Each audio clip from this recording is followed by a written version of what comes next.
Yes po, Mr. Chair. Paano nyo po masasabi na peke yung video? Halatang ginawa naman po siya, Mr. Chair. Pinalabas nila na malabo yung raw video para lang masabi na kamukha ni PBBM. Okay. Tapos, in-enhance po nila and sa kanila in-AI.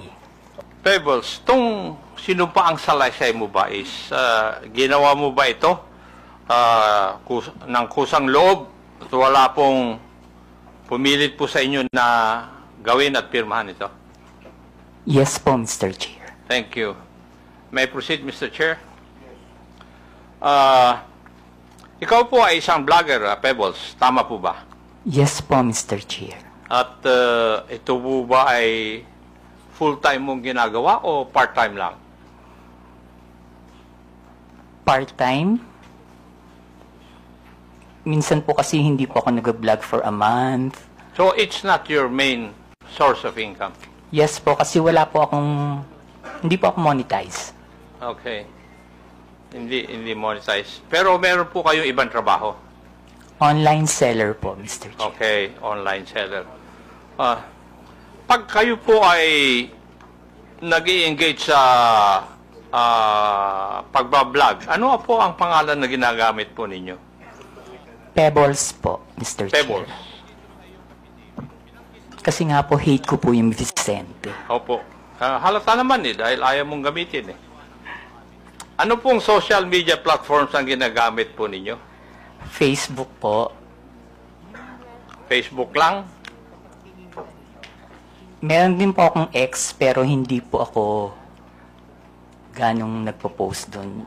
At ilang taon na po kayong nag-vlog? Since 2014 po, Mr. Chair. 2014, that's about 11 years. Opo. Okay. Thank you. Now, dito po sa affidavit po ninyo, meron po kayong binanggit tungkol sa isang Maisog rally sa Hong Kong noong July 2024. No, Mr. Chair. Yung pong Maisog event sa Hong Kong, that was July 7. July 7. July. Ay, wala naman nakalagay dito yung date. Ako lang ang naglagay para malaman ko kung magsasabi ka ng totoo o hindi. Pwede po bang ipaliwanag po ninyo sa committee ito kung ano po itong Maisog rally? Yan po yung normal, Mr. Chair, na ginagawa ng TOPS Coalition, yung Maisog event na sa iba't ibang lugar, katulad ng sa New York, sa Vancouver, maski dito po sa Pilipinas, sa Liwasan. Yan po yung Maisog rally na sinasabi. At ginagawa ito sa iba't ibang lugar ng Pilipinas at saka ibang bansa. Opo. Thank you. Ikaw ba ay kusang loob na pumunta doon sa mga Maisog rally na yan? O sa mga lugar na ito? Kapag ini-invite po ako, Mr. Chair, napupunta po ako. Pero pag hindi po ako invited, hindi po ako pumupunta. Pag ini-invite ka, Opo. may sumasagot po ba sa iyong pamasahe? Meron po. Meron. Pati yung accommodations po ninyo? Yung pamasahe lang po, pero yung accommodations, kapag isang beses pa lang po kasi ako nakapunta ng abroad na Maisog rally. Saan po yun? Sa Hong Kong. Sa Hong Kong. Okay. Doon po, yung friend ko po yung nag-sponsor sa akin ng airfare and hotel. At pwede ko po bang malaman? Masabi po ninyo dito sa committee ito kung saan ka nag-stay at saka ilang araw ka na natili doon sa Hong Kong? Droga. Okay. Meron din dito July sa iyong 7 affidavit. po, Binanggit mo yung ginawa yung isang event. raw version July 6. at yung enhanced version. Pakipaliwanag po sa amin. 6, Ano 7, po ang and 8 ibig po. sabihin July 6, nito 7, and 8 sa iyong po ang affidavit? stay, pero yung pangalan po ng hotel. Yung raw version po kasi, Nakalimutan kapag ko na. tiningnan nyo, hindi Okay, nyo thank siya masasabi na Bakit po kayo naimbita sa private kahit na dinner hindi na po siya sinasabi talaga, mo sa hindi nyo rin naganap po noong talaga July masasabi 7, na si 2024? PBBM. So, in-enhance po nila yung video para after mas maging maliwanag, meron pong dinner at mas makita Naimbita po ng kayo. lahat ng Okay. naging speaker dun Okay. sa Ah, event. So, meron din speaker kayo dito sa doon? iyong Yes, affidavit. Binanggit Okay. mo yung Isang raw version. Pwede ko At po yung ba, enhanced pwede po version. bang sabihin nyo sa committee Pakipaliwanag ito? po sa amin, sino ang, Ano po ang nag-imbita ibig po sa inyo sabihin sa event sa sa iyong ito? affidavit? Yung raw Mr. Chair, version yung po pagtapos kasi, ng kapag event, tiningnan tapos nyo, nakatayo na po hindi lahat mga nyo tao, siya nagpapapicture yung mga masasabi na umattend, yung mga followers. kahit na hindi po siya talaga, ang nagsabi hindi po nyo sa rin akin po na talaga merong masasabi na si PBBM. dinner after So, is in-enhance si po Atty. nila yung Harry. video para Si mas Atty. maging Harry maliwanag Roque. Si Harry Roque. At mas makita. Siya rin ba Okay. nag-imbita na lumawak ka doon? Hindi po, yung pong organizer ng Maizug Hong Kong. Yung nag-organizer ng Hong Kong Maisog Rally. Sa tingin mo, ano po ang dahilan bakit ka inimbita doon?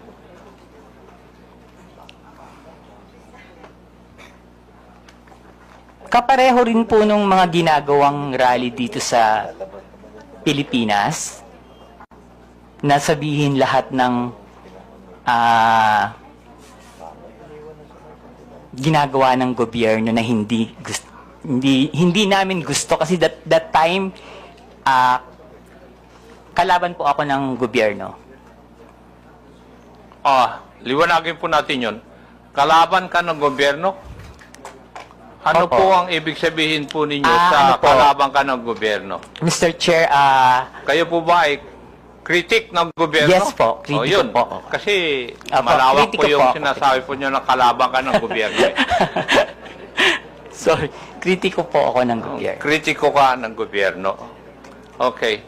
Meron akong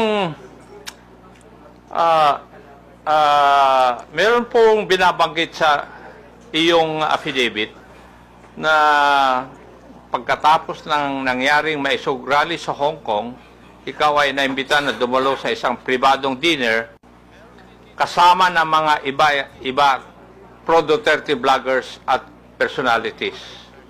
Meron akong ipapakitang litratong ito sa screen. Pakisagot lang pakisabi lang kung ito po ang sinasabi po ninyong dinner na nangyari. Yes po, Mr. Chair. Comsec, please flash the photo on the screen.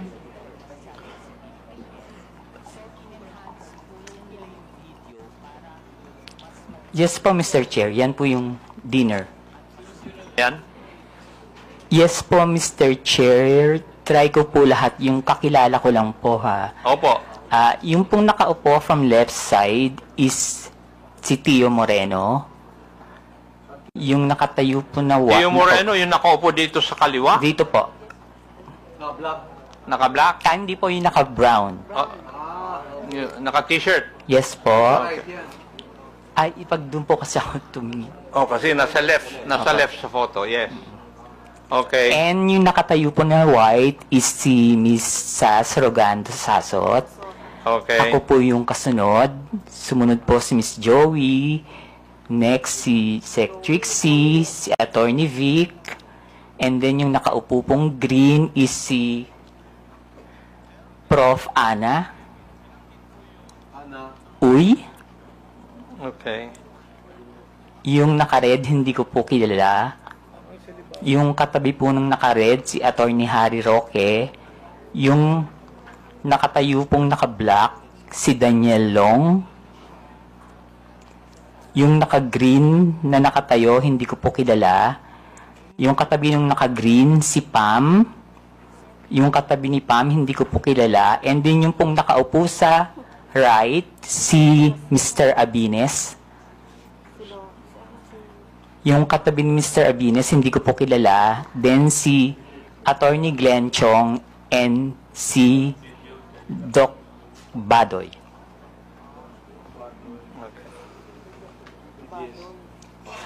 Alam mo ba, Pebbles, kung sino ang nagbayad sa dinner na yan? Ang pagkakaalam ko po si Attorney Harry. Attorney Harry Roque. Okay. Punta na tayo dun sa laman ng iyong affidavit. Sinabi mo sa iyong affidavit, Pebbles, na pinag-uusapan sa dinner na yon na may larawan o picture si Attorney Harry Roque na di umano nagpapakita na gumagamit ng cocaine si PBBM. Sigurado ka ba dyan? Sa sinabi mo sa affidavit mo na ito? Late po kasi akong dumating, Mr. Chair. So, mga 1 hour na silang nandun sa restaurant, nag-uusap. Bago po kami dumating ni Attorney Vic and ni Pam. So, mini-message na po nila ako na nasa na daw po ako, marami ng chikahan. So, pagdating ko po, yun po yung topic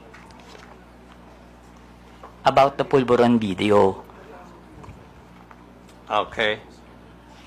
Sinabi mo rin sa iyong affidavit, Pebbles, na walang pinakitang picture si Atty.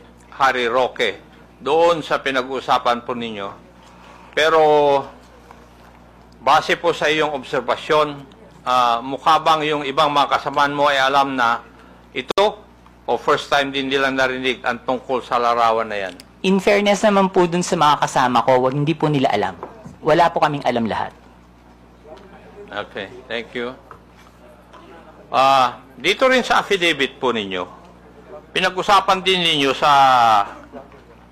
oras po na yon sa dinner kung paano i-release yung sinasabing picture na hawak ni Atty. Roque.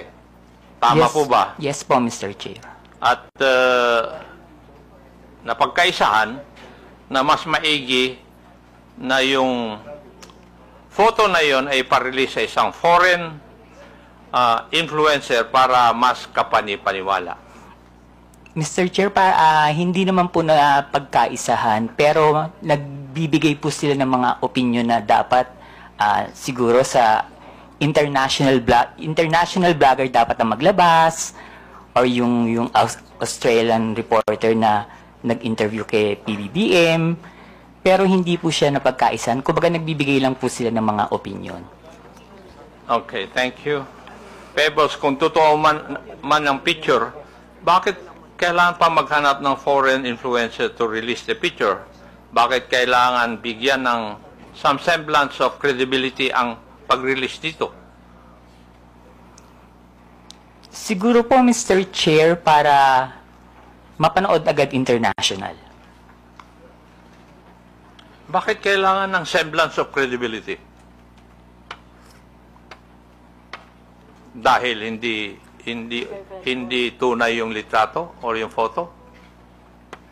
Bakit kailangan ng grupo po ninyo na magkaroon ng semblance of credibility yung litrato o yung photo na yon?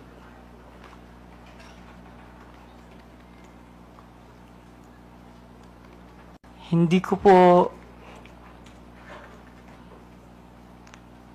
Kasi that time po, Mr. Chair, nakikinig lang po ako. Hindi po ako nagbibigay ng opinion na ilabas ng international blogger. Nakikinig lang po ako sa kanila. Wala po akong binigay na opinion na, ay, oo, sige, ilabas mo. Dapat ilabas siya ni ganito. Dapat ilabas siya ni ganyan. Hindi po ba, Pebbles, having in this business for 11 years, kung kailangan bigyan ng credibility sa isang bagay, yun ay dahil yung isang bagay na yun ay alanganin. Yung bang pwedeng hindi totoo?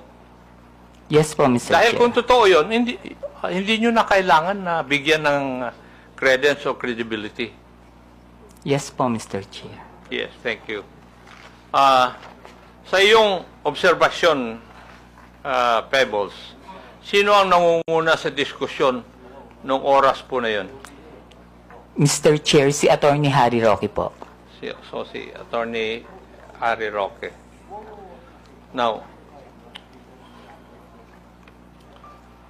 pwede ko bang tatanungin, Pebbles, at that time na ikaw ay nag-vlog, ng panahon na yon, ikaw ba ay DGS? Hindi po, Mr. Chair. Ano po kayo? Pro-Philippines. Pro-Philippines. Wala po akong pinapanigan. Wala kayo pinapanigan. Hindi po ako BBM vlogger that time, hindi rin po ako DDS. Ah, pero sa mga vlog ninyo, sumusuporta po kayo sa mga Duterte. Hindi po, Mr. Chair. Hindi. Okay. Ha. Dito rin sa iyong affidavit, Pebbles, may binanggit ka na binanggit din ni Atty. Roque na sinabi niya na kaya niyang magpabagsak ng gobyerno. Tama rin po ba ang pagkabasa ko dito sa affidavit po ninyo? Yes po, Mr. Chair. Ang exactly sinabi niya dyan is, nagkamali sila, magaling akong magbagsak ng gobyerno. Aha. Oh. Sa tingin mo, kaya po ba niya talaga? Mr. Chair, hindi po, kasi nagtatago po siya ngayon eh.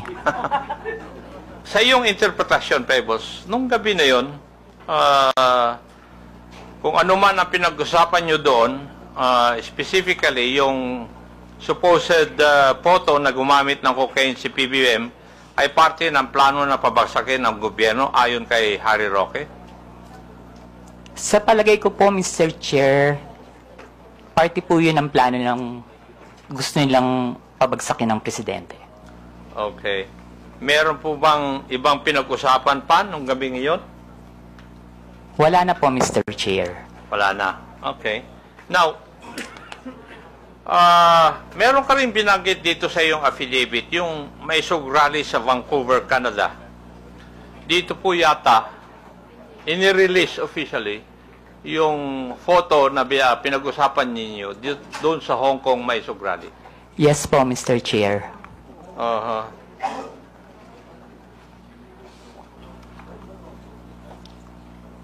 Comsec, paki-plus po ang video clip na nagpapakita ng pag-release ng Pulveron video sa rally sa Vancouver.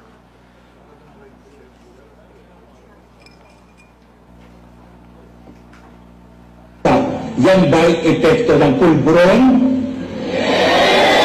Kailangan sumagot siya ng tama, lalong-lalo na mukhang mailalabas na ang pulburon video.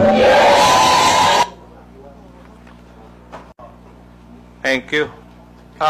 Pebbles, nandun ka ba sa mga rally sa Vancouver? Wala po, Mr. Chair. Paano mo, kung wala ka po doon, paano mo nalaman ito? Naka-live po yan, Mr. Chair. Aha. Nag-live po sila dyan. May nag-abiso sa'yo na magla-live sila? Wala po, Mr. Chair. Pero kasi, pag binuksan niyo po yung social media, yung Facebook, yan po yung trending. Yun ang trending.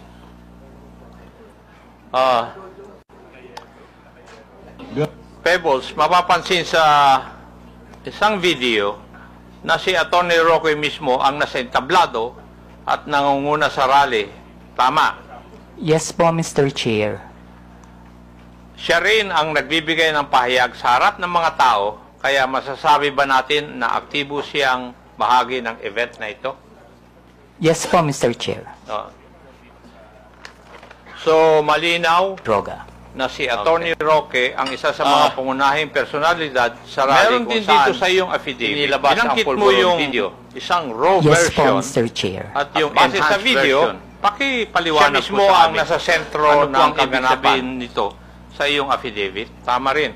Yes po, Mr. Chair. Yung raw version po kasi, kapag tiningnan nyo, hindi nyo Ayon siya, din dito sa iyong masasabi sinupang na, salaysay, isa sa mga dumalo kahit sa na hindi po Vancouver siya Metro talaga, Rally ay si hindi nyo rin Marlica. po talaga masasabi na si PBBM. Yes po, Mr. Chair. So, in-enhance Pwede po po bang nila sabihin yung mo kung video sino itong para si Maharlika? mas maging maliwanag. Si Maharlika po yung isang vlogger niya at taga-US. mas makita.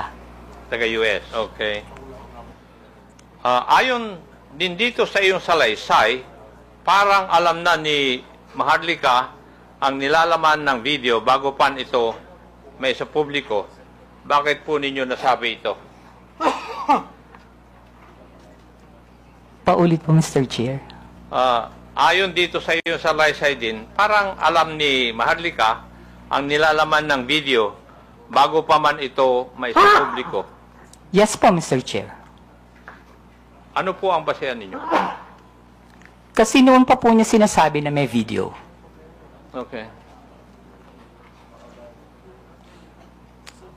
Ayon sa iyong affidavit, sinabi mong nagpadala sa iyo ng mensahe si Marlica bago pa man lumabas sa video na tinaguri ang Polvoron video. Tama rin po ba? Yes po, Mr. Chair. Ano po yung nilalaman ng mensahe sa iyo? Na may video po at naka-green na damit si PBBM. Okay. At sinabi mo rin sa iyong affidavit, hinikayat ka ni Maharlika, nasakyan mo ang ilalabas na video. Ano po ang ibig sabihin nito sa iyong konteksto?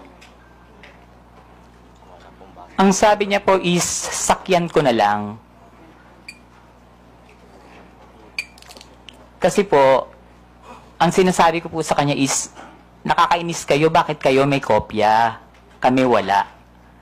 So,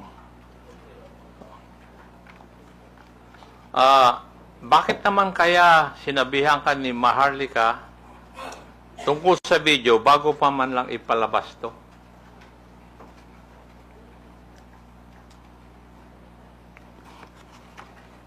Hindi ko po alam, Mr. Chair. Kasi po, sa totoo lang po, Mr. Chair, si Maharlika, kaibigan ko po yan, pero kahit kaibigan ko siya at meron siya mga issues, hindi po siya nagsasabi sa akin kung sino yung mga puting ahas niya. At hindi rin naman po ako nagtatanong.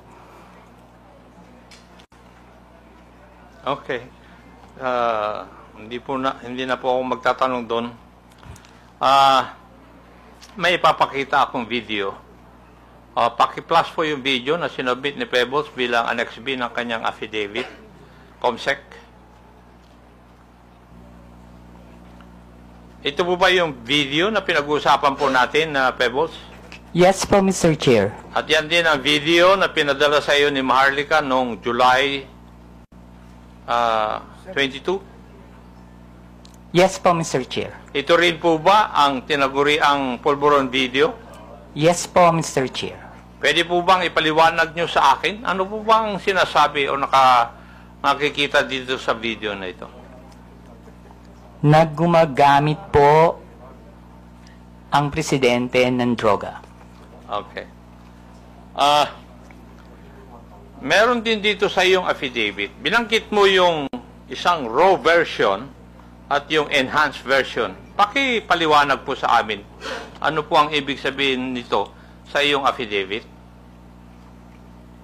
Yung raw version po kasi, kapag tiningnan nyo, hindi nyo siya masasabi na kahit na hindi po siya talaga, hindi nyo rin po talaga masasabi na si PBBM.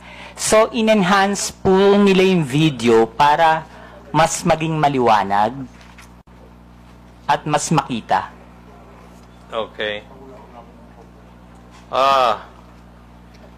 Ang ibig nyo bang sabihin, na-edit yung video? Yes po, Mr. Chair. Enhanced version? Maski po yung raw video, hindi po ako naniniwala na si PBBM yan. Ano po yung inyong basihan? Kasi po, Mr. Chairman, kanay. Pwede pakiulit yung sinabi mo kanina, Miss Kunanan? alin po, Mr. Chair? Yung indisi ano yun? Sino yun? Sa raw at saka enhanced version? Hindi po si PBBM yan. Indisi. PBBM, hindi po yan yung presidente. Thank you, Mr. Chairman. Ano po yung basihan po ninyo, Pebbles? Kasi po, Mr. Chair, hindi naman po talaga yun yung mukha ni PBBM. Noon ko po pa kasi siya kilala.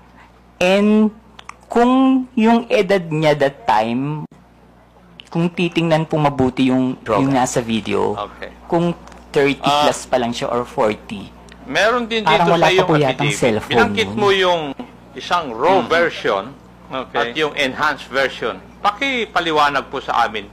Ano po ang ibig sabihin nito sa iyong affidavit? So, sa tingin mo, Yung raw Pebbles. version po kasi, kapag tinignan nyo, merong hindi sinadyang nyo siya alteration sa video masasabi na upang manipulahin kahit na hindi ang po siya itsura ng talaga, taong nasa hindi nyo eksena. rin po talaga masasabi na Yes si po, PBBM. Mr. Chair. So, Ayun. in-enhance po nila yung video Ibig para sabihin, mas maging ah, maliwanag.